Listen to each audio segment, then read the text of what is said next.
नमस्कार विद्यार्थ्यांनो, आपण काय ठरवलेलं आहे की simultaneous equation solve the simultaneous equation by elimination method. हे एलिमिनेशन मेथडचं नाव आहे आणि त्याची आपल्याला एक 4 मिनिटाचा मी व्हिडिओ आधी पाठवलेला आहे तुम्हाला की एलिमिनेशन करायचं म्हणजे काय. पुन्हा आपण त्याच्यावर थोडासा विचार करू की अशी ही 2 इक्वेशन आपल्याला एकाखाली एक लिहायची असतात आणि यामध्ये बघा इकडे काय आहे ए व्हेरिएबल आणि इकडे आहे बी व्हेरिएबल. यामधील कोणत्या तरी एका व्हेरिएबलला आपण कमी केले पाहिजे. दोन्हींची व्हॅल्यू आपल्याला एकाच वेळेस मिळत नाही. म्हणजे मग आपल्याला यामध्ये इलिमिनेशन करायचं. एकतर बी चं इलिमिनेशन करू शकता किंवा ए चं पण करू शकता. आता मी तुम्हाला आत्ताच एक म्हणजे व्हिडिओ एक मी टाकलेला आहे, त्यामध्ये मी असं सांगितलंय तुम्हाला की इलिमिनेशन करताना तुम्हाला ज्याचं इलिमिनेशन करायचंय त्याच्यासाठी त्याचं आपल्याला काय पाहिजे तर त्याचा कोएफिशियंट इक्वल पाहिजे. कोएफिशियंट इक्वल पाहिजे आणि त्यांचं साइन प्लस मायनस आहे, साइन अपोजिट पाहिजे. बस.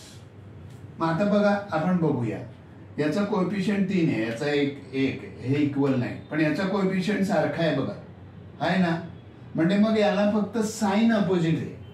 साइन अपोजिट करताना काय करायचं, सरळ त्यांचं साइन बदलायचं. आता बघा वरच्याचं साइन काय आहे बघा प्लस, मग याचं आपण मायनस करायचं की झालं. पण याचं एकाचं करून चालेल का, नाही. हे समीकरण आहे म्हणजे सगळ्यांना सारखं जे काय असेल ते. मग इथे आपण याचं साइन बदलणार, याचं साइन बदलणार आणि याचं पण साइन बदलणार. मग झालं हे. जर इथे बी नसता सारखा तर तो आपण मल्टिप्लाय करून केला असता, पण ही एक पद्धत. मग आपण काय करायचं, यांचं ऍडिशन करायचं, सबट्रॅक्शन करूया. इथे दिलंय ना subtracting.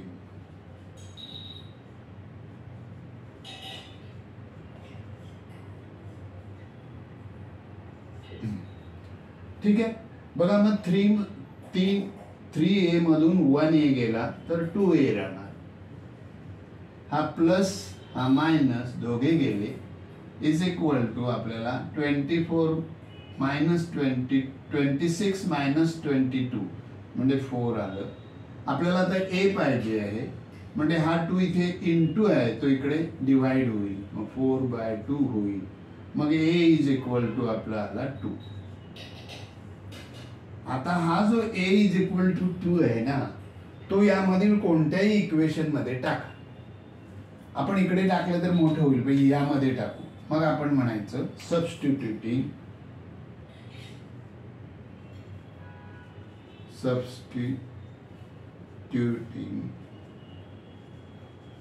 a is equal to 2 in equation 2.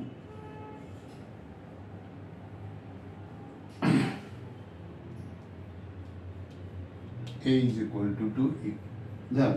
मग चला या 2 इक्वेशन, मग पहिल्यांदा 2 चं इक्वेशन लिहून तर घेऊया. मग इथे लिहिणार a plus 5b is equal to 22.